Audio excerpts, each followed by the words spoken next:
It's my great pleasure to host this meeting, and a warm welcome to all of you joining us today. Back in May last year, GETCO and the UNFCCC jointly launched the PCCB Network Energy Cluster, with GETCO as the champion. Since its founding, the Energy Cluster has actively organized meetings, thematic research, and exchange seminars. It has become an important cooperation platform for capacity building in the global energy transition.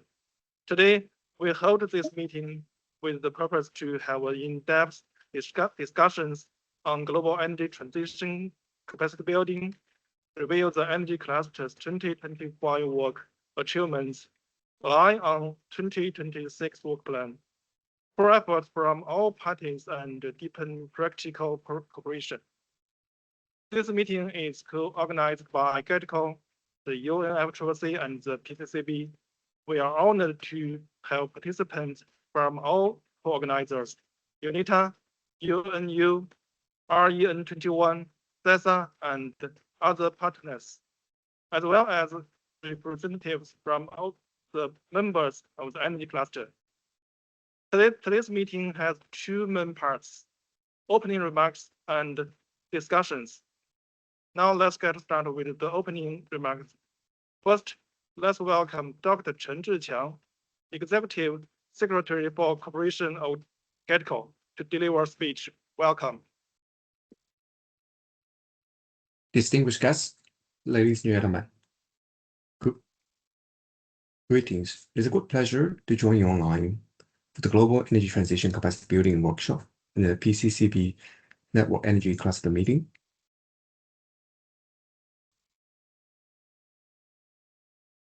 On behalf of the Global Energy Interconnection Development Corporation Organization, GETCO, I wish to extend warm congratulations on the convening of this meeting.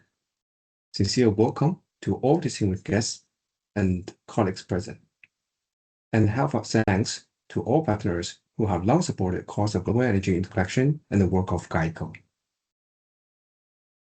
At present, global climate governance is forging ahead in depth, and energy transition has become the core pathway for all countries to achieve sustainable development and address climate change. Meanwhile, unbalanced development and mismatched capacity has emerged as a prominent constraints, hindering the coordinated advancement of global energy transition. In particular, the shortcomings of the most developing countries in energy policy formulation, technology application, and implementation, professional talent cultivation, and project operation and management need to be urgently addressed. Strengthening systematic and targeted capacity building in the field of energy transition has become a common need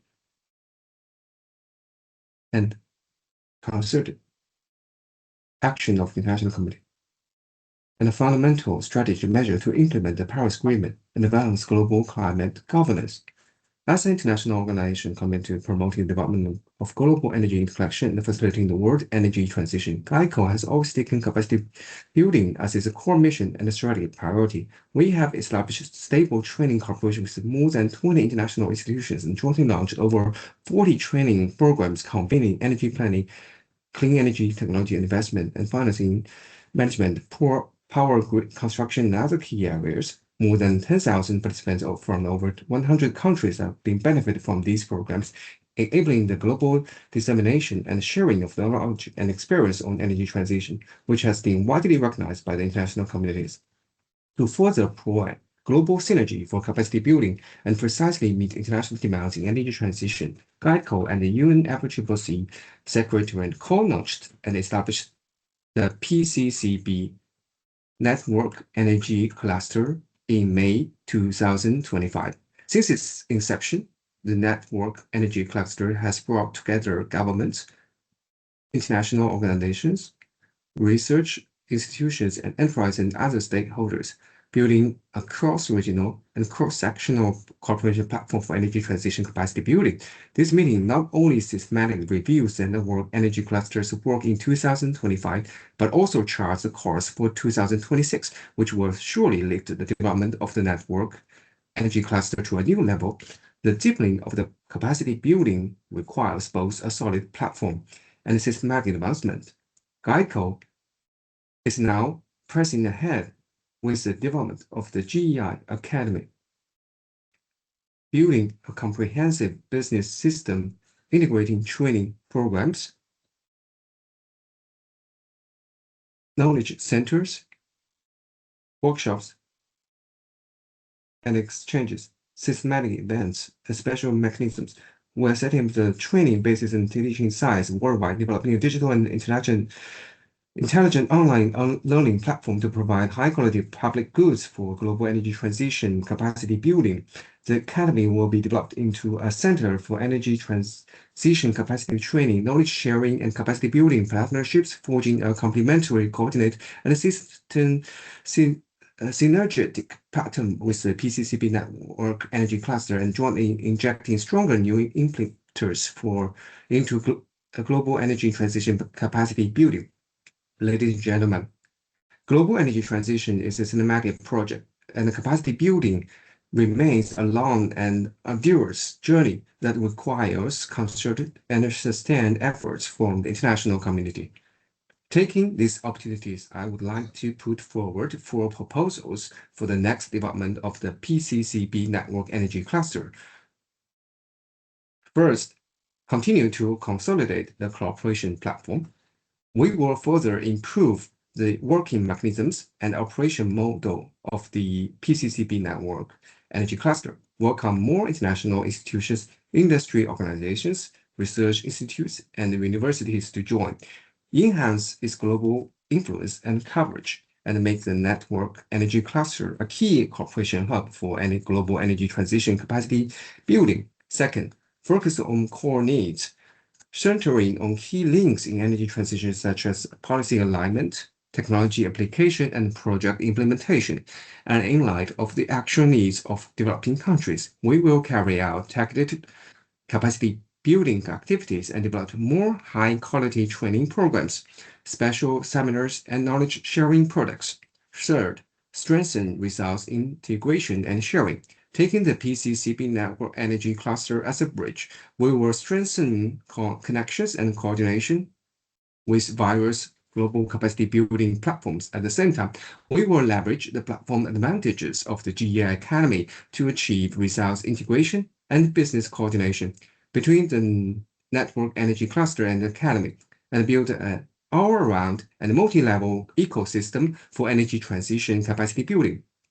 Fourth, prioritize youth and women empowerment. We will focus on nurturing young talent and empowering women in the energy transition sector, design targeted capacity building programs, foster more forces for global energy transition, and promote a more inclusive energy transition. Distinguished guests, ladies and gentlemen, energy transition is a common cause of humanity, and capacity building is a cornerstone of our joint progress. GEICO will continue to fulfill its responsibility as a lead organization of the PCCB network, give foreplay to its advantages in platform, resource, and network, and will, with the support of all members of the network energy cluster, continuously deepen international cooperation on energy transition, capacity building, support achievement of the Paris Agreement goals, and make new and greater contributions to the sustainable development of the humanity. Finally, I wish this meeting a complete success. Thank you. Thank you all.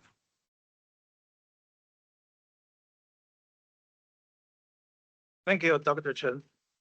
From a global perspective, Dr. Chen talked about the great importance of capacity building for the energy transition, revealed GETCO's practices in this field, and also mentioned the GEI Academy in detail. The GEI Academy is a systemic upgrade of GETCO's capacity building work and is now under active preparation. We welcome all partners to participate in its co-construction. Now, let's welcome Ms. Sophia de Koning, Director of the Means of Implementation Division of the UNFCCC Secretariat, to deliver a speech. Welcome.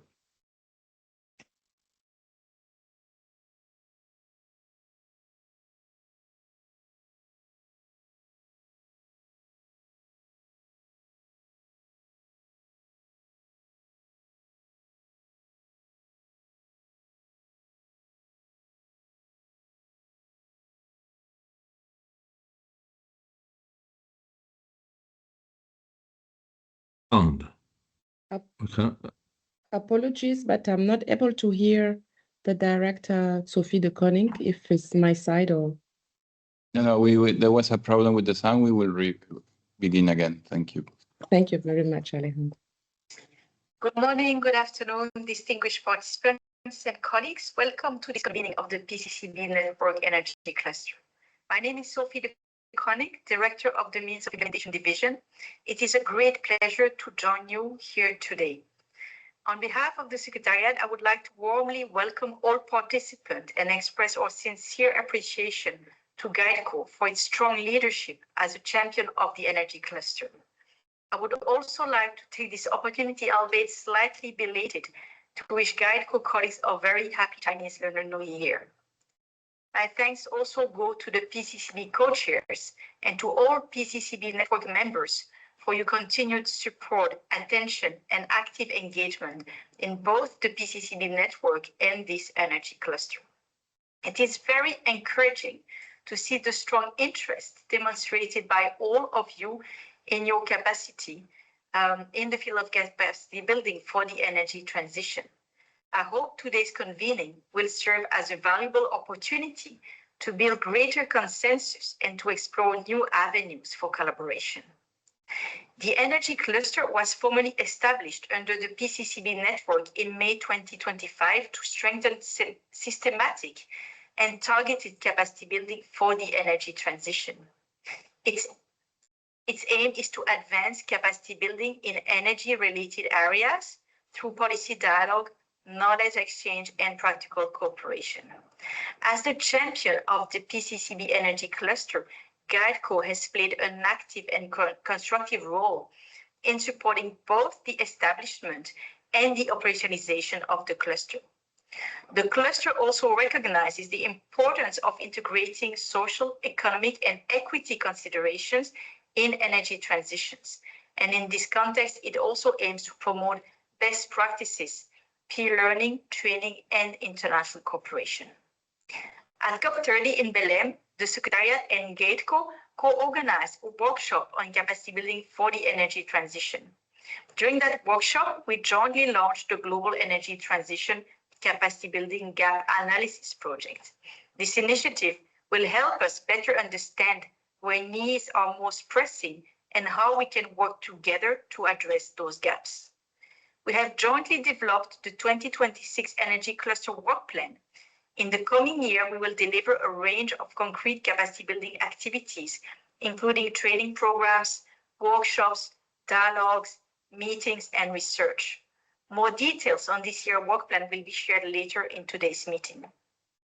Within the Means of Implementation Division, one important dimension is to promote coherence across these efforts and to ensure that different elements of the climate process reinforce one another rather than operate in isolation. We support the climate finance architecture, international cooperation on climate technology development and transfer, and the implementation of capacity building arrangements and processes. And as we know, technology provides tools and innovations for clean energy. Finance provides the resources to deploy and scale them. And capacity building in turn strengthens the people, institutions, and systems needed to make the transition possible, sustainable, and just. In today's meeting, we will present the detailed 2026 work plan and officially launch the energy cluster projects together with GuideCo. We are also eager to hear your suggestions and views on future cooperation. Once again, thank you for your long-standing support to the PCCB network. We are delighted to have you with us today and encourage you to actively share your perspectives and ideas. Let us work together to make the energy cluster a success and ensure it fulfills its intended purpose. Thank you.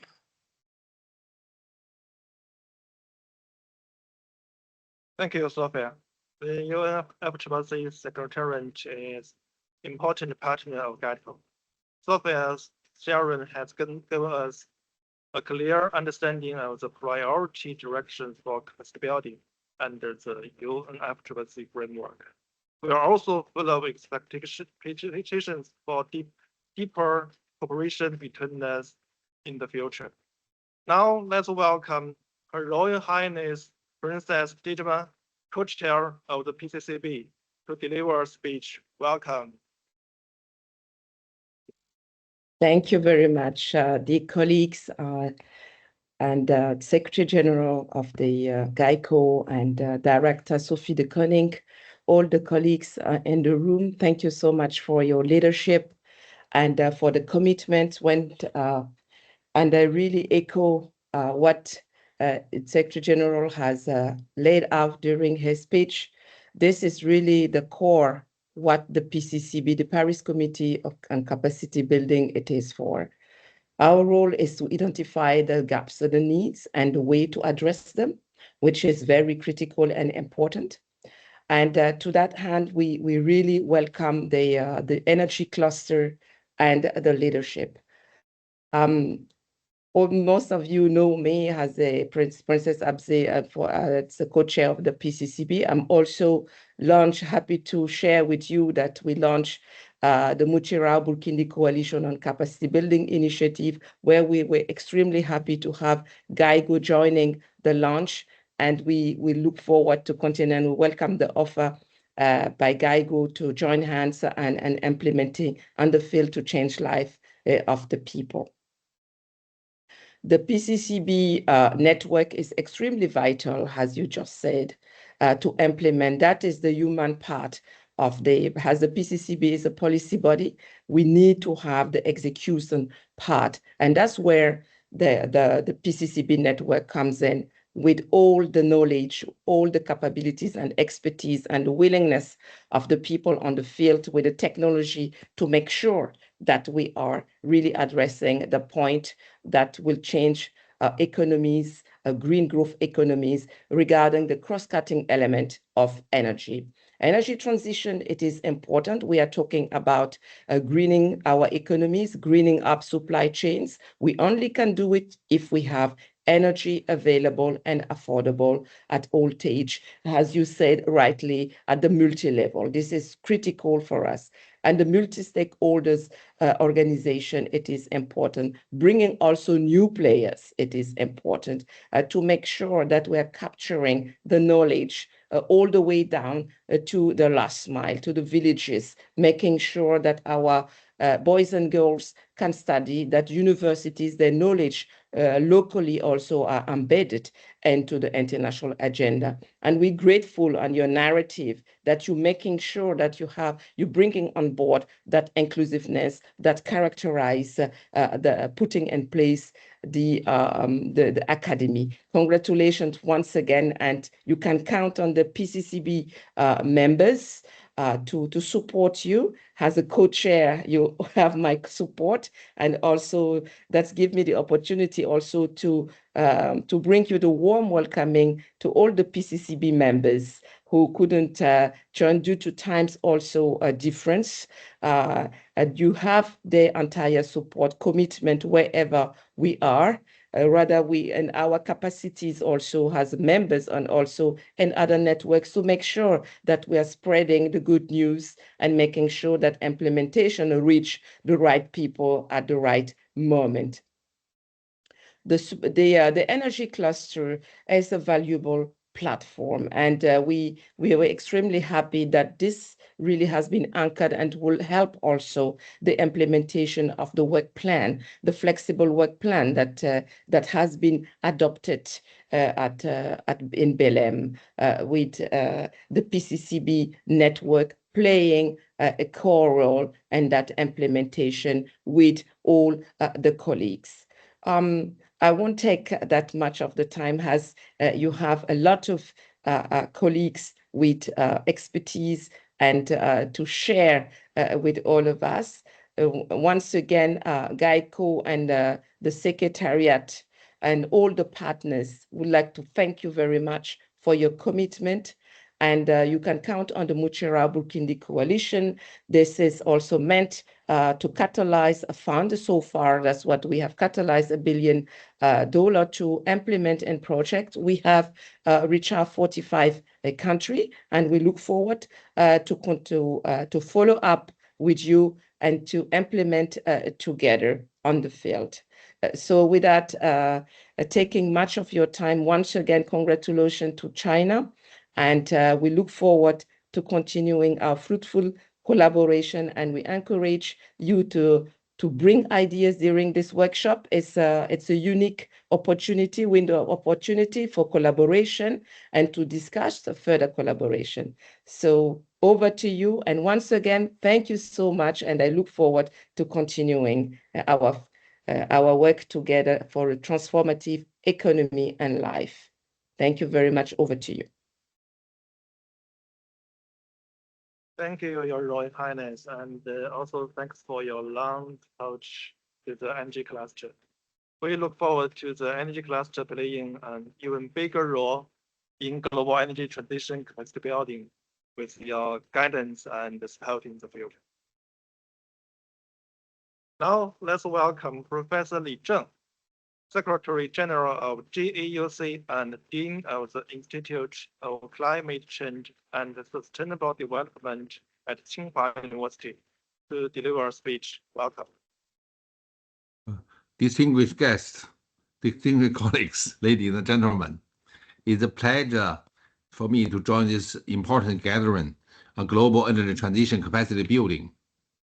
On behalf of the Secretariat of the Global Alliance of Universities on Climate, GAUC GOC, I would like to sincerely thank PCCB Network and the GADCO for organizing this timely event. Climate change is one of the defining challenges of our time. Achieving the goals of the Paris Agreement requires not only technological innovation and strong policies, but also sustained and effective capacity building across the world. This is particularly true in the energy sector. Accelerating the transition to clean energy, expanding renewable energy deployment, and building more resilient energy systems all depend on stronger capacity in many countries, especially in developing countries. We are also meeting at a critical moment. Climate impacts are becoming more visible across the globe. Heat waves, floods, and droughts are affecting communities everywhere. At the same time, geopolitical tensions and economic pressures are making international collaboration more complex. In this context, platforms that bring people together to exchange knowledge and build partnerships are more important than ever. The work of the PCCB network, including the energy clusters, plays a valuable role in strengthening collaboration and advancing capacity building for a global energy transition. Universities also have an important role to play in this process. Beyond generating knowledge and innovation, universities help prepare the next generation of leaders who will drive climate action in the years to come. 7 years ago, GOC was launched in Davos with a simple but powerful idea. Universities should not only respond to climate change, but also help lead the global effort. Over the years, GOC has grown into a collaborative platform connecting universities around the world to advance climate research, education, and youth engagement.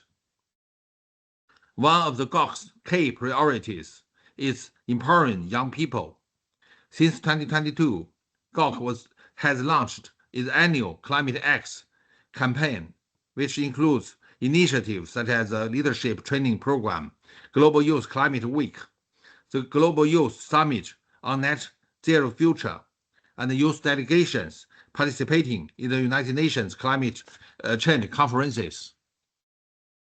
Through these initiatives, we aim to create platforms where young people from different regions can learn from experts, exchange perspectives, and develop innovative ideas for climate action. At Tsinghua University, the Institute of Climate Change and Sustainable Development, where I'm Dean, has been actively advancing climate education and interdisciplinary training by integrating science, policy, and technology. For example, the Climate Change Global Lectures invite leading experts from around the world to share insights on climate science, national strategies, and global climate governance. So we have the honor to have invited Simon Steele to speak in our lecture. The lectures are also broadcast online and have reached large global audiences, helping to expand climate knowledge and awareness.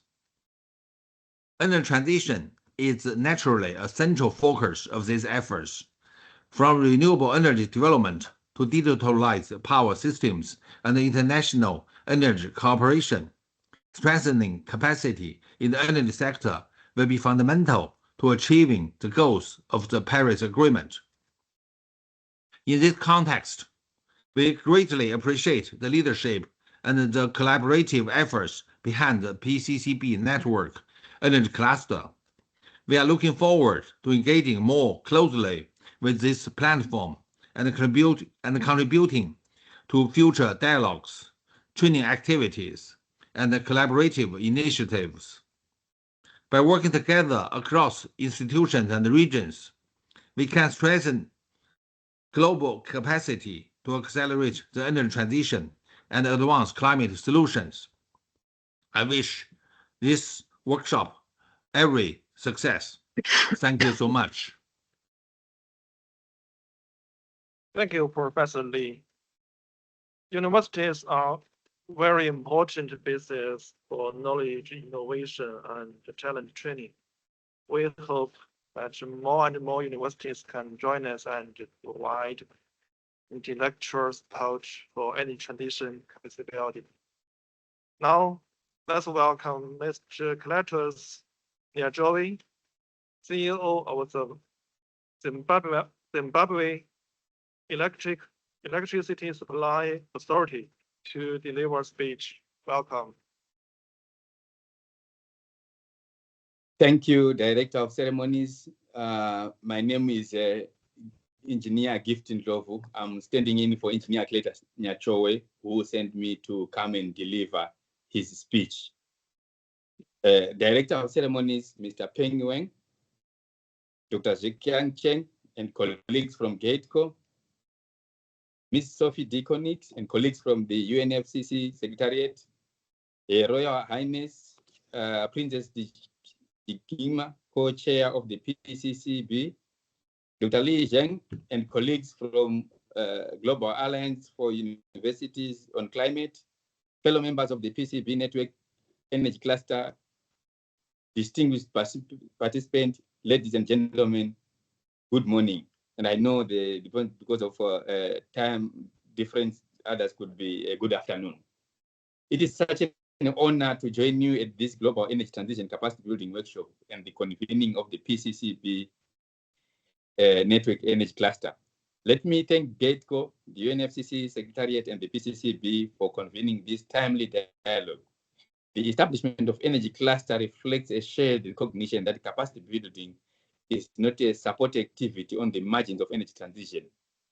It is one of the practical engines that make transition plans real. Today, I would like to share a brief reflection from Zimbabwe's power sector, focusing on the 5 themes: the general overview, the need for capacity building initiatives that are underway within the ZESA stream, and the remaining gaps that we are pursuing to achieve our vision, and what Zimbabwe's experience may offer to this kind of discourse. Now, let me start off with the general overview of Zimbabwe's power sector. As you may be aware that ZESA Holding is the national electricity company of Zimbabwe, and Zimbabwe's electricity system is like in many other regions, is operating at the intersection of rising demand, aging infrastructure, and climate variability, and growing expectation for what we call the energy trilemma in Zimbabwe, which is energy security, affordability, and sustainability. Our generation mix has historically been anchored by large hydropower and coal-based thermal generation, complemented by growing interest in solar and other renewables. However, climate change and dry cycle and water constraints have highlighted the exposure of hydro-dependent systems to climate risks, while thermal stations face challenges related to refurbishment needs, efficiency, and availability of space and financing challenges. At the same time, we must expand and modernize our transmission infrastructure and distribution networks to reduce technical losses, improve quality of supply, and connect new loads, especially in areas targeted for industrial growth and rural development. In this context, the energy transition for Zimbabwe is not only about adding renewable megawatts, it is about system readiness, planning grid stability, protection systems, dispatch capability, data, and the human skills that allow the whole value chain to work safely and efficiently. Now, let me give you a synopsis of the need for capacity building in the Zimbabwe's power sector. For developing countries such as ours, the energy transition places new demands on institutions and people at every level. In Zimbabwe, capacity building is essential for at least 5 reasons. First, we require skills for integrated resource planning that accounts for climate risk, affordability, and least cost options while maintaining reliability. Second, we need deeper technical capability in grid integration of variable renewables, including forecasting, balancing, ancillary services, and modern control systems. Third, we must strengthen competencies in project preparation and bankability, from feasibility studies, environmental and social safeguards, to procurement design and contract management. Fourth, we need modern skills for asset management, life cycle planning, reliability-centered maintenance to improve availability of existing plants and networks. Fifth, but not least, the transition introduces new areas such as battery storage, e-mobility impacts, smart metering, cybersecurity issues, and digital grid operations, all of which require fresh training pathways. Hence, the need to have a discussion on capacity building. Ultimately, capacity is what converts policy ambition into operational performance. Without the right people, systems, institutions, transition programs risk delays, higher costs, and reduced public confidence. Now, I need to probably dive into what we have been doing as ZESA Holdings in terms of capacity building implementation initiatives that we have been doing. We have been training our people through our ZESA National Training Center, which is our own training center where we have been training our people on technical and safety training across the value chain, where we have been carrying continuous training for engineers, technicians, and artisans and operators in the generation, transmission, and distribution space, covering protection systems, switching procedures, plant operation, line maintenance, and safety management. We have also been using this training center for our graduate trainee and our apprenticeship development programs. We have also been doing training that is linked to modernization programs as well, and also partnership-based learning, where we have been collaborating with other regional institutions, utilities such as APUA, assisting us with training and improving our technical people. Now, from this standpoint, capacity building works best when it is tied to both operational and strategic objectives, where we look at higher plant availability, fewer network faults, improved revenue protection, improved customer service, and when training is reinforced by measurement, coaching, and field application. Now, let me dive into a few gaps that we see in Zimbabwean context. Even with these efforts, important gaps remain. I will mention a few candidly because I believe that this forum is about honest and diagnosis and practical solutions. Now, when you look at scale and speed, the pace of technology change is faster than conventional training cycles. We need accelerated programs in Zimbabwe that move skills from introductory to operational efficiency as quickly as possible. We also need specialized transition skills. There is still a limited local depth in advanced modeling, grid codes for renewables, battery storage integration, power electronics, and real-time digital operations. We also need project preparation and finance capability. Transition projects require strong expertise in structuring, procurement, and risk allocation. Where those skills are thin, projects stall and become very expensive. And this we can relate to this kind of shortfall as a country. Talent retention and talent mobility. Like many utilities, we face pressure from skills migration and the competition from experienced engineers, technicians, and ICT specialists. Capacity building must therefore be matched by retention strategies, clear career pathways, and a motivating work environment.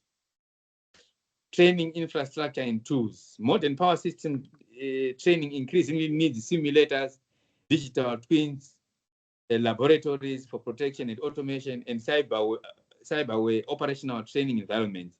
These require investment and partnerships. Then the last but not least, institutional coordination.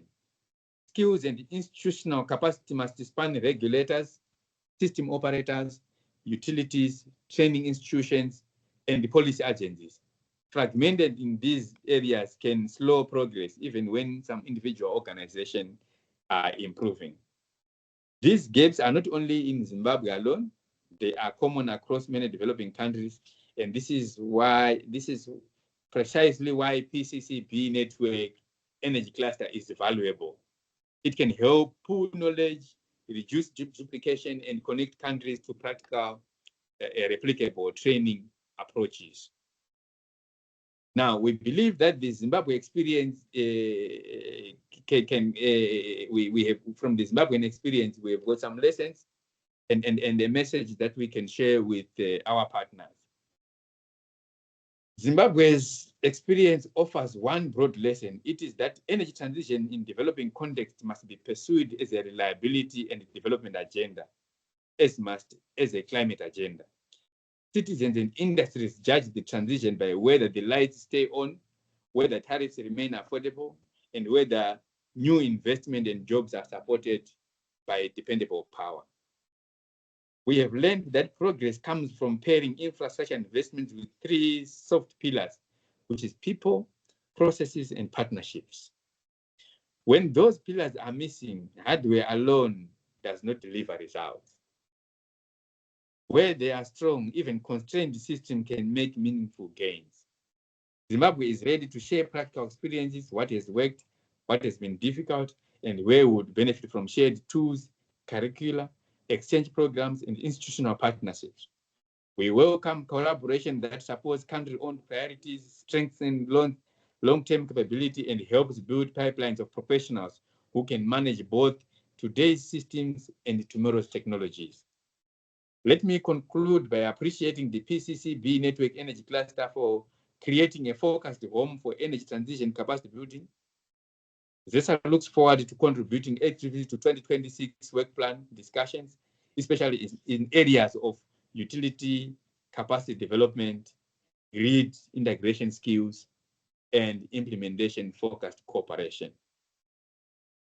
Thank you for your attention, and I wish the convening productive deliberation. Thank you once again. Over to you, Co-Director of Ceremonies. Thank you, Mr. Niajawi. CESA has agreed to be one of the first training bases of the GI Academy. We look forward to deepening cooperation on capacity building with CESA through the GI Academy platform in the future. Now we have finished the first part of today's meeting. Thank you all again for your great sharing. And now let's hand over the chair to Mr. Alejandro Patrick, who is in charge of capacity building at the UNFCCC Secretariat for the next part of the meeting. Alejandro, the floor is yours. Thank you very much. And again, thanks to our distinguished speakers for those encouraging and inspiring words, but also very practical words. And particularly our colleague from Zimbabwe, what are those gaps and needs that are being faced by developing countries, and how to better address them. So according to our agenda, we have now the introductory briefing by Frank, if I understood correctly, where we'll be presenting an overview of the energy cluster's mandate and what has been done so far for all participants to have an idea where the energy cluster stands, and then will be followed by a roundtable, a very interesting roundtable with distinguished guests who will be providing and are members of the PCCB Network Energy Cluster will be invited to exchange views on capacity building needs and challenges in the energy transition. So, but first, before that, I would like to give the floor to our colleague Frank from GEICO to take us over what is the that PCCB Network Energy Cluster and where do we stand now with all the very interesting activities that were already flagged during the opening ceremony. So Frank, over to you. Thank you. Thank you, Alejandro. Can you see my screen? Yes, we can see it. Okay. Dear colleagues, distinguished members of PCCB Network, ladies and gentlemen, good morning and good afternoon. It's my great pleasure to share an update on the PCCB Network Energy Cluster, including its establishment and key achievements in 2025 and our work plan for 2026.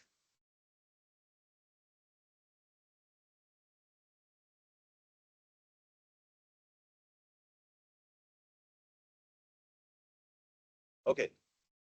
My presentation will cover 4 parts. First, a brief overview of the PCCB Network Energy Cluster. Second, welcoming our new members. Third, key achievements of our work in 2025. And finally, our priorities and work plan for 2026. So let me begin with a brief overview for those who are not familiar with it. The PCCB, or the Paris Committee on Capacity Building, was established in 2015 at COP21 to address capacity building gaps in developing countries and to enhance international cooperation in implementing the Paris Agreement.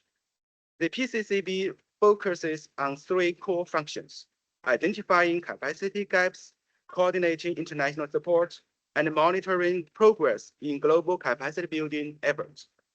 Under this framework, the PCCB network serves as a collaborative platform that brings together more than 400 stakeholders worldwide, including governments, international organizations, NGOs, private sector actors, academic institutions, and local communities.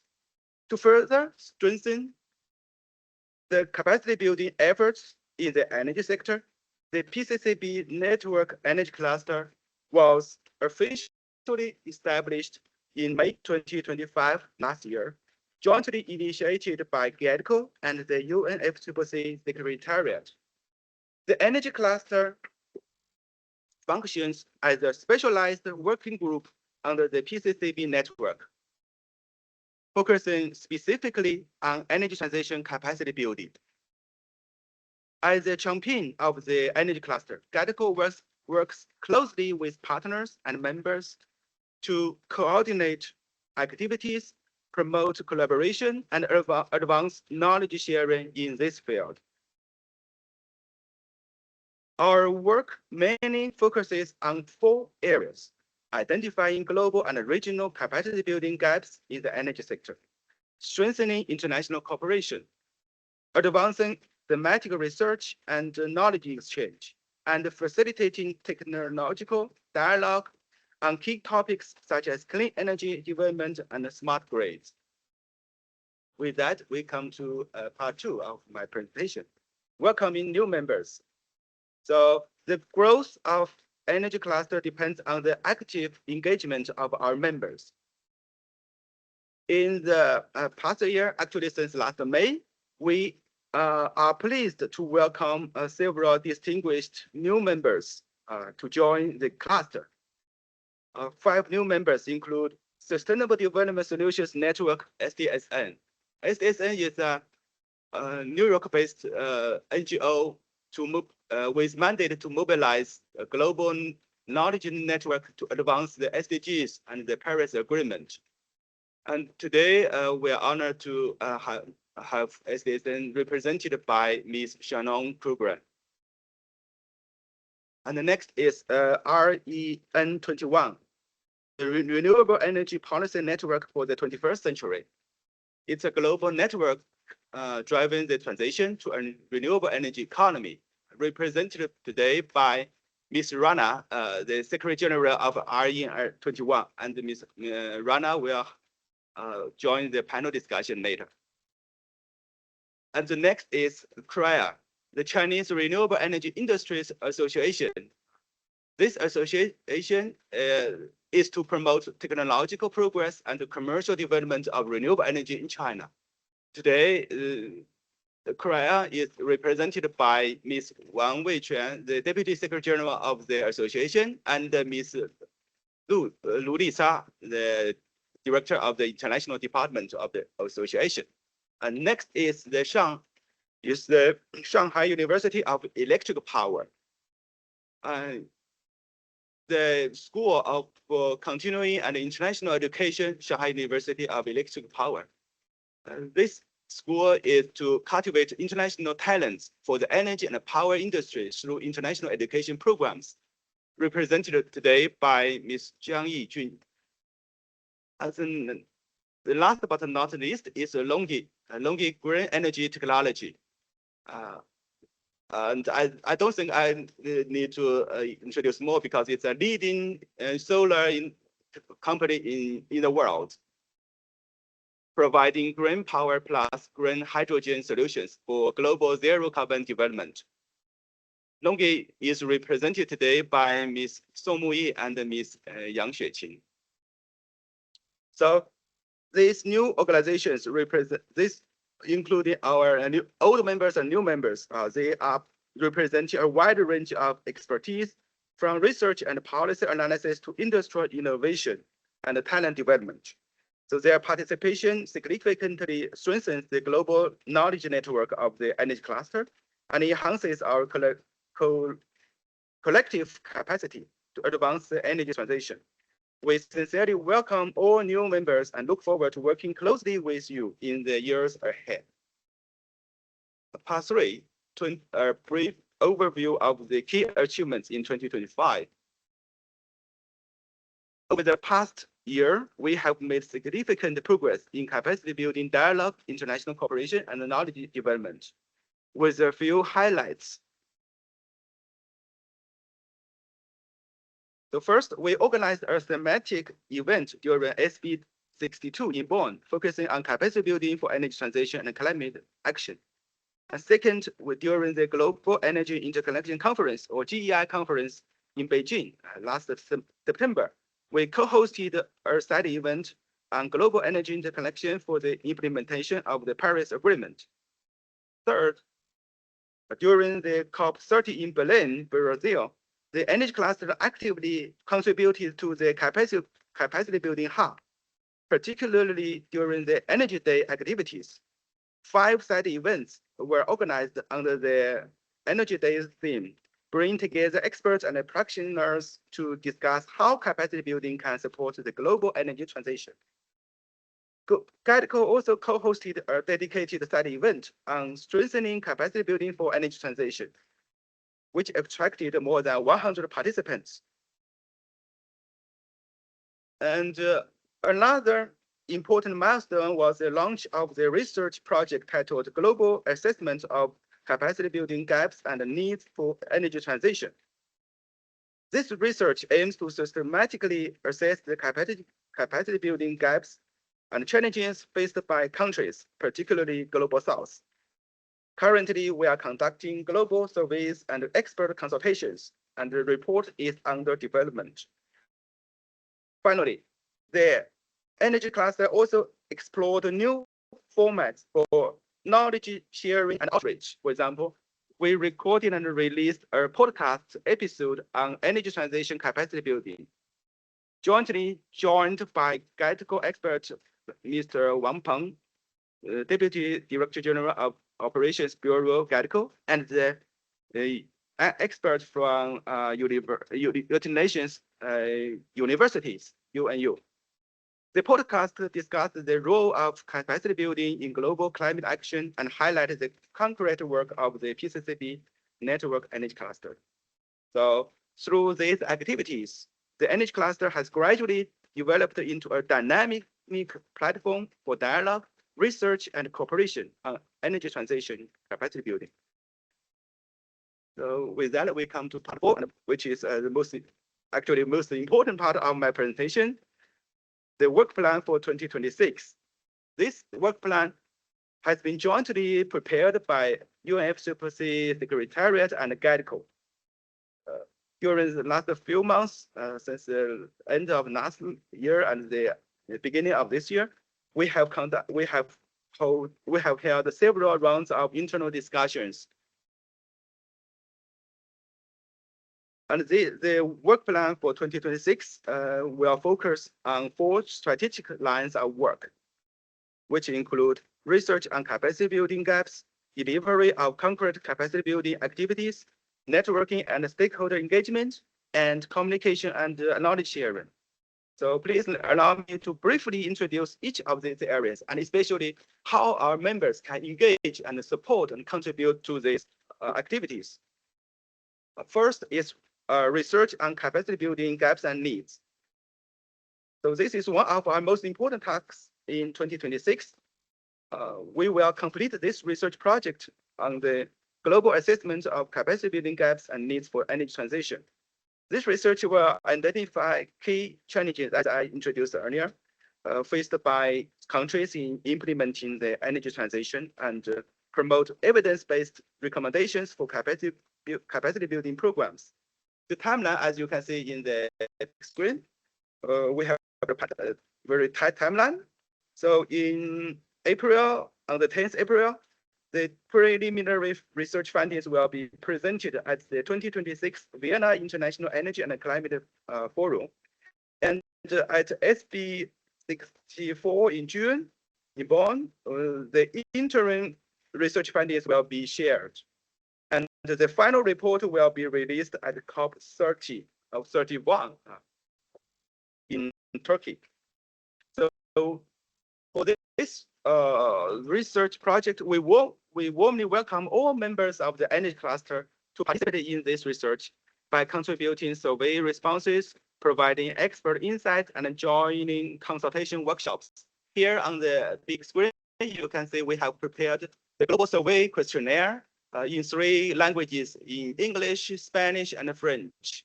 So all members are encouraged to scan the QR code to provide survey responses, and your responses will be very important for the outcome of this research. The second part of the 2026 work is delivery of concrete capacity building activities. A major initiative in this area is the establishment of Global Energy Interconnection Academy, or GEI Academy, which is jointly initiated by GADCO and the international partners. The GEI Academy aims to serve as an international public platform for energy transition capacity building, especially for developing countries. It will focus on developing training programs, knowledge products, and international cooperation networks to support energy transition. We welcome energy cluster members to participate in the design and development of the GEI Academy, including curriculum development, expert network, and joint training programs. In addition, the energy cluster will actively participate in several major international events in 2026. For example, during the Climate Week Asia Pacific in South Korea next month, we hope to create opportunities for bilateral and multilateral dialogues on energy transition capacity building. At the high-level political forum on sustainable development HLPF of the United Nations in New York in July, we plan to host that event and officially announce the establishment of the GEI Academy. Later in this year, during COP31, the Energy Cluster will organize an event, Energy Day, at the Capacity Building Hub. I think it's the 8th Capacity Building Hub, as we usually do, bring together partners and stakeholders to discuss key topics relating to energy transition and capacity building. Members are warmly invited to co-host thematic events, contribute expertise, and participate in discussions during these international events. The third part of our work is networking and stakeholder engagement. So this is another important area of our work this year. We will organize general meetings of the energy cluster as we do today to update members on progress and discuss opportunities for collaboration. In addition, we plan to launch a peer-to-peer online dialogue series with about 6 to 8 thematic dialogues throughout the year. And each dialogue will focus on specific topics relating to energy transition, such as resilient energy systems or just energy transition. Members are encouraged to take the lead in organizing these dialogues, share their experiences, and engage in interactive discussions. The fourth part is communication, knowledge exchange, and outreach. Communication and knowledge sharing will remain a key priority. Starting this year, we will publish a monthly newsletter to share updates on energy cluster activities and highlight the work of our members. We will also invite members to contribute information about their ongoing projects, research, and events so that they can collectively showcase the progress being made in energy transition capacity building. And through these efforts, we hope to strengthen communication within the energy cluster and build a vibrant community of practice. So all members are encouraged to submit information pieces you would like to share to dedicate the email from UNFCCC, and the editorial team will include the information in the newsletter. So in conclusion, the PCCB Network Energy Cluster has made encouraging progress since its establishment. However, even much more remains to be done. The global energy transition requires not only technology and investment, but also strong human capacity, institutional development, and international cooperation. The energy cluster aims to serve as a platform for collaboration, knowledge sharing, and action, supporting countries and in strengthening their capacity to implement the energy transition. Together, we can help accelerate the global energy transition and support the implementation of Paris Agreement. And we also sincerely invite all members and partners to actively participate in our upcoming activities and contribute to our collective effort. With that, I come to the end of my presentation. Thank you, and I look forward to our next interactive discussions.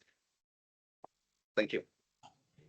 Thank you so much, Frank, for that excellent presentation, which provided a very good overview of the PCCB Network Energy Cluster And as you said, it's amazing to see the amount of work and progress that has been made. Let's remember that the energy cluster was only launched May last year.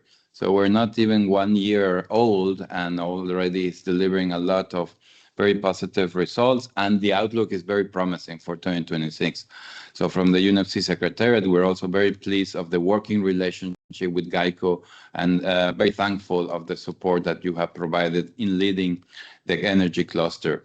So, and also a warm welcome to our new members that you kindly introduced, Frank. So looking forward to working with you as members of the PCCB network. So now we're going to move to a very exciting session, which is a high-level roundtable, where we will be hearing from current and new PCCB network energy cluster members reflections on their views on capacity building needs and challenges in the energy transition. We will love to hear for their practical experience from the respective institutions, and more importantly, provide suggestions and recommendations on the future work of the energy cluster of the PCCB network.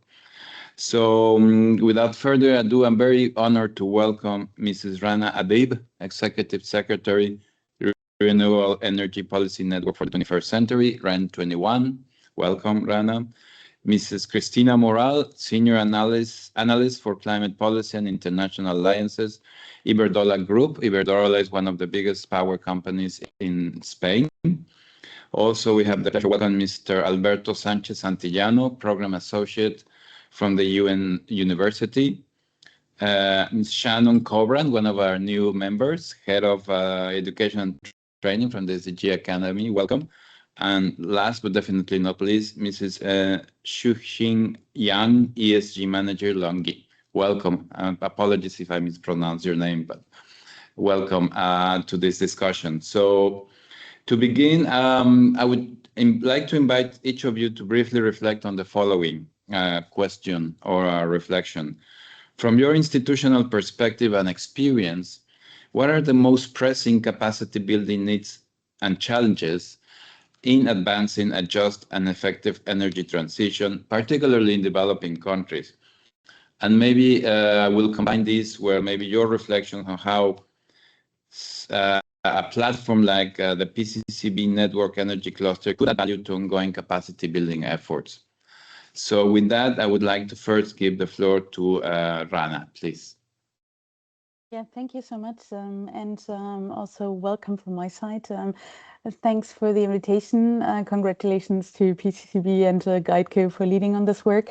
I think it's, as you said, it's really impressive what has already happened. And coming from REN 21, I'm very happy to also, as a new member, basically share the experience we have as a global network working on building a renewable-based economy, because it's over 20 years.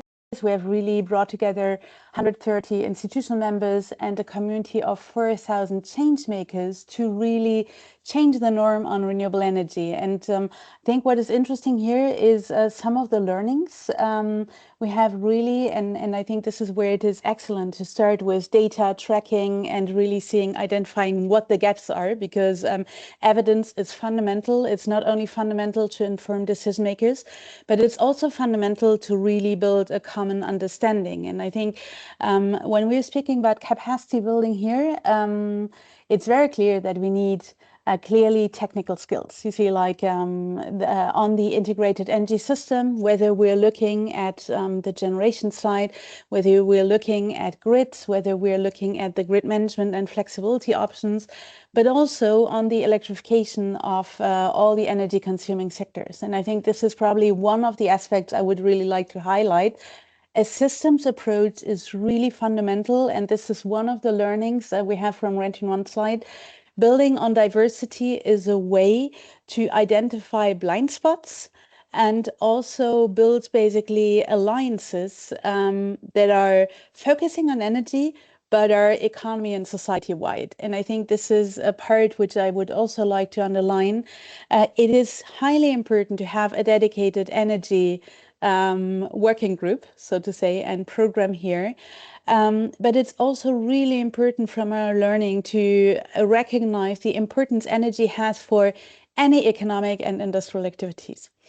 Now, maybe on the other part, and I think this is again the learning of this community building part. Capacity building is, or the energy transition is today, and I think the current geopolitical situation really shows it. It's not only about climate mitigation and adaptation. It is much more. Energy is at the heart of our economies of industrialization, and especially when we're talking about developing countries. And I think this is the other part we see. We need very clear alignment between the energy policies, industrial policies, economic policies, social policies. And what we can also see here, and I think this is probably a capacity building part that is really interesting to explore in addition to a technical one, is how do we also develop, how do we provide or build the capacities to develop integrated economic and industrialization capacities, an alignment on urban planning, regional strategies. I think it was also mentioned on the international and regional collaboration, because it is not only happening at the national level, but it's also at the regional level around regional infrastructure, regional markets, regional trades. And here, I think on capacity building, obviously, we're also speaking about standards and solutions and policies. Alignment, cross-border alignment is fundamental. So I think really looking in the regional strategies and fostering the regional exchange is super important, and we're very happy to support here. Thank you so much, Rana, for those reflections. I think one point that is very clear is that, of course, technical skills are fundamental, but you need also the policies and the enabling environments, if you wish. Capacity building is critical for that. Let me now turn to Christina, please.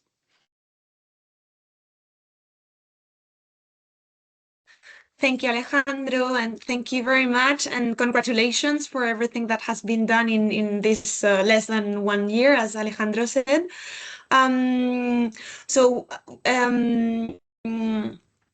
For us, I mean, and what we see is that this energy transition, as Ms. Adib was saying, brings a lot of opportunities. And I want to share with you, probably you have read it, but a report that has been published some weeks ago by the World Resources Institute and GIZ, the German Cooperation Agency, that says that nearly 375 million jobs can be created by the energy transition in the next decade, which is a tremendous opportunity for us all. So we need to make sure that this opportunity is well seized, and in this regard, of course, capacity building is key, and to promote and to seize this opportunity, we need to promote public-private collaboration. And in this regard, I think the PCCB network and the energy cluster here really make a difference, because we need these platforms, and these opportunities should be well communicated, should be accessible for everyone, and especially, and it has been said as well, for those groups that are more vulnerable, such as youth and women. It has been mentioned as well. These opportunities need to be reachable, and here, as Ms. Adib was saying, we need the alignment of policies, and we need enabling frameworks, and we need, once again, public-private collaboration here to promote the necessary frameworks to make these opportunities really becoming tangible. And we need, in this regard as well, and linked to these enabling frameworks, to anticipate. We need to anticipate the workforce needs that we need today and tomorrow, and for this it is essential to have a very strong dialogue between the training and the academies and the education sector with the governments who make these policies, and with the private sector who offers these jobs and these opportunities. As I mentioned, we need to focus on groups such as youth, because lots of these opportunities, and especially in developing countries, can be really seized by youth, by giving them good employment in the green sector. We need technicians, but we need lots of other profiles as well. And one thing I would like to highlight is also that the lots of works that are being created and that we need, such as electricians, installers of solar panels, of heat pumps, EV chargers, etc.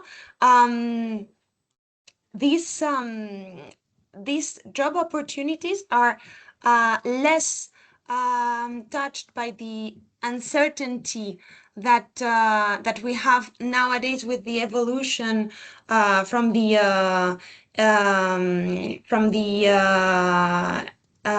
artificial intelligence, because we will still need lots of hand works, and we will need these kind of profiles, because we cannot replace, the hands of a technician to install a heat pump or to install a solar panel in the roof. So this I wanted to highlight also this point, that there is less uncertainty linked to this kind of job opportunities that are being created. And regarding the added value that the PCCB energy cluster can bring, I think, in what we're doing now, it can bring a lot of value in identifying the challenges and the needs, and in anticipating these future challenges and needs, in showcasing as well best practices and examples and successful experiences, and maybe as well in bringing these experts that could give us all and illustrate all these challenges and needs and these experiences to be shared with the whole network. So, congratulations on what has been done, and looking forward to continue advancing and collaborating. Thank you very much. Thank you so much, Christina. I think you raised very important points, and related to what was said, for example, by Mr. Li Sheng from GAUK, that the role of universities also, because these opportunities that can be seized is also a collaboration with universities from the formal education perspective, but combined with capacity building, and also the private sector can be an important actor. So thank you so much, Christina. I will not like to hand it over to Alberto from UNU. Alberto, please. Hi, thank you, Alejandro. Thanks for the introduction, and also thank you for the invitation to this very important workshop. I'm going to start talking a bit on our experience at UNU on regarding the needs and challenges. Although I'm really happy to see that it fall a bit in line with what has been said before by my two colleagues. Just as a brief introduction, as a main pillar for work at UNU, UNU is dedicated to research and training, and it contributes to capacity building, to build empowerment, and it has a particular focus on youth and women. Therefore, in some way or another, capacity building is always an element in all of our projects. And this is why I thought it could be maybe a good idea to illustrate a bit our contribution, just reflecting a bit on a couple of projects that we have. The first one is our Impulse Out project, and basically the main idea behind this project is that the energy transition is you have to tackle many dimensions, you know, to achieve it. You know, that the energy transition is about capacities, narratives, and policy. And this transformation would only happen if those who design the policies also take the time to teach, train, research, and build solutions to understand their own systems and also question what they know across different sectors and territories. This is the main idea of the project, and this is the main idea of the project to create these spaces. You know, so the main idea of the project is to open a space for young people and women, mainly in Latin America and Africa. And through online courses, we equip them to develop skills and capacities, you know, to implement and report these climate actions and contribute to the energy transition. And yeah, as a second example would be recently we developed a joint publication, you know, regarding the renewable energy relationship between renewable energy and sustainable land use management. And yeah, this was mainly to explore the relationship between them as a potential synergy, you know, to support the energy transition. And although the project highlighted several interesting trade-offs between these two elements, what came up central to the report was the importance of capacity building. You know, going back a bit to what Ms. Adib said, like that we need to train and empower local communities, you know, to operate and maintain the renewable energy system, you know, to strengthen community rights and access to land and natural resources.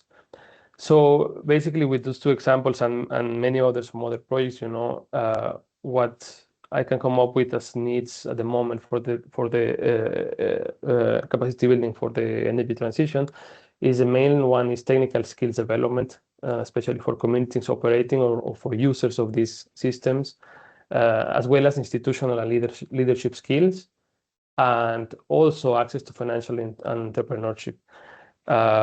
This being said, because it doesn't matter how much we do research or how much we try to implement new solutions in new places, you know, if this cannot reach the market and became a business as usual in the region, then it's never going to take off as a technology.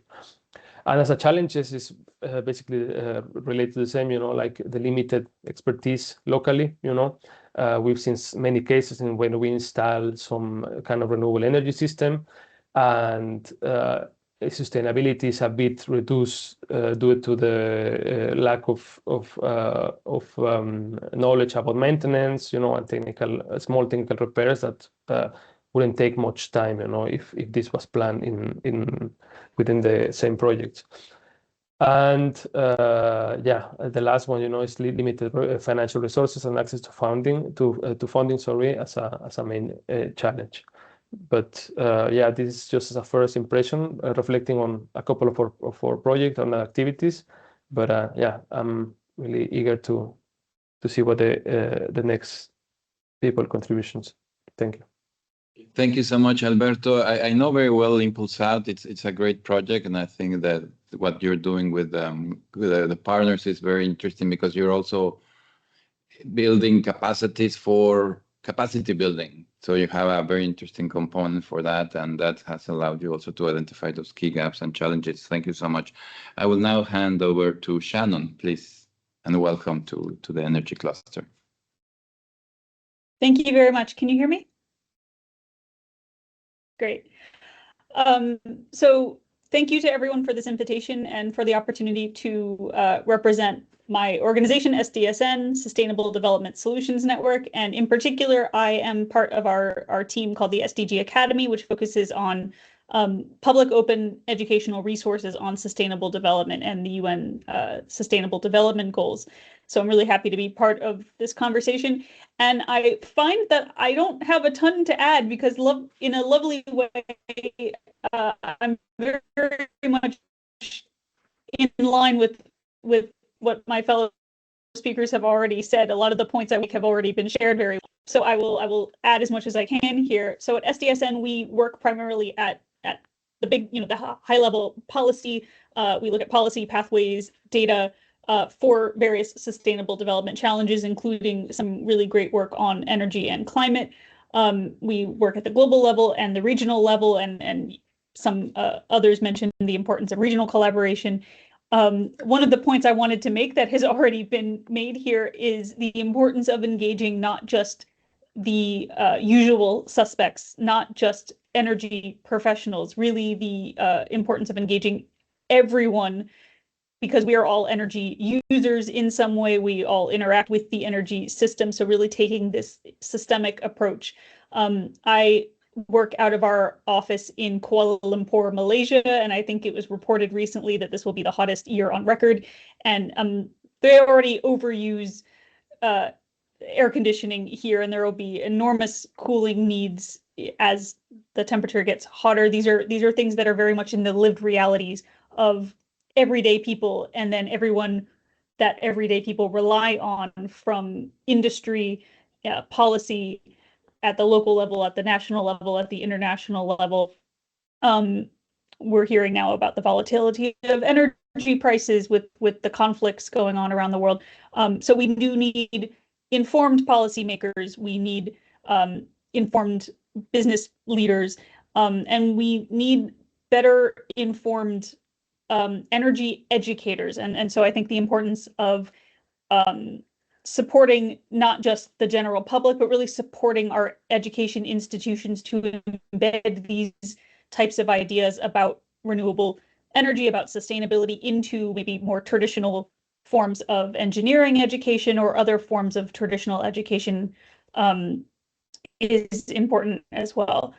And that's really why our resources at the SDG Academy are geared towards this broader audience, because we want to, as we've heard already, take the expertise of our network and get it out to the people who need that information in order to do their jobs. I also want to reiterate something that I think, Rana, you said about learning hard skills is important, learning the technical skills that we need for the energy transition. But it's not enough to just have the technical skills. We need learners of all sorts, but especially people in the energy field who can cope with the rapidly changing energy environment. So they need to adopt this kind of lifelong learning approach. They need to learn to be flexible, adaptable, and resilient as the needs of the energy, as energy needs change, as the workplace changes, as the world changes. So if we're going to both have jobs for people, but also have a functioning energy infrastructure, we need people who can ride those waves as everything changes. And as has already been said, we need really strong partnerships between governments, between employers, and between education and training institutions to make sure that synergy keeps going. And to promote also interdisciplinary learning, not just within the energy sphere, but outside of it as well. So I'm hoping that within the energy cluster and throughout more PCCB network activities and beyond, we can really form cohesive partnerships to share knowledge and make sure that we are hearing each other across different disciplines. And so I know we're running out of time. So with that, I look forward to collaborating with everyone on making more capacity building opportunities available. So thank you very much for having me here today. Thank you, Shannon. And I think this is a very good example. You're running the SDG Academy. We have under the Energy Cluster the GA Academy. So I think that all this cross collaboration can benefit everyone, our ultimate beneficiaries on the ground at country level. Now I'm very happy to give the floor to Mrs. Shuxing Yang from LONGi. Please go ahead. Thank you. Thank you for having me today here, and thank you for having LONGi for PCCB. And I hope my sounds good. And as introduced before, LONGi actually is a private sector and devoting itself to provide green solutions to the world. So as from the ESG department, actually, I would like to introduce some experiences or some practical projects for capacity building in our community. We actually have our sustainability goals aligned with the UN SDGs. So we believe that green electricity is not only about green electricity itself, but we would like to use the green power, green electricity to promote other SDG goals. For example, we have the projects in Mozambique to use green electricity to pump the clean water for the clinic. So the new babies and the pregnant women, they can have the clean water to enjoy their rights of the well-being and health. And also we have our programs in Malawi for the primary schools. We have the solar panels on their rooftop, so the kids and youth can enjoy the right of education. So basically from our principle and philosophy level, we believe we can use the green power to promote SDGs. I think that's our philosophy, but we do have encountered some challenges as well as a private sector. First of all, I think we do have a lot of projects in our community, but if we want to promote energy just transition, it's not that large scale enough. We have to have a business mode or collaboration mode to make a large impact or a large scale collaboration. For example, we have projects in different regions in Africa, in Latin America, but it's just not very influential. We have to talk to the local policy or local authorities. We have to look for the partners who focus on inverters or who focus on the storage. So I think we really need a partnership and to enlarge our impact. So I think that would be the most challenging points is like, how can we put all the stakeholders or at least diverse stakeholders at one platform on the table and to seek for a collaboration. For example, we can have a financial system partners, or we can have policy partners, and we can have our business partners to sit on the same table and to discuss, to find out a new collaboration mode to promote our energy just transition. I think that's the most challenging part from the private sectors. So, and also I would like to introduce another very successful examples. It's not in the less developed regions, but I think that would be the example we can share. We have the projects actually in Shanxi province in China, and it's called the solar power in the county. We're aiming to have like 10,000 households to have solar powers in the community and in the county. And we bring the financial systems, and we bring the policy levels, and we bring the business partners in this program, in this project. And for now, we have like we have like 139 village community, and we have at least 38 households to install the solar panels on one community. So I think that would be the examples we can share together, and I'm really looking forward to see if we can have we will have more achievements and the collaborations with PCCB and with all the diverse stakeholders here, and hope we looking forward to our achievements next year. Thank you. Thank you so much. And yes, the perspective from the private sector, particularly such an influential company like yours with that clear vision, is a very important value addition to this network. And yeah, looking forward to continue engaging with you. I think you also have great capacities and great experiences in helping build capacities in developing countries. But as you say, bringing all the actors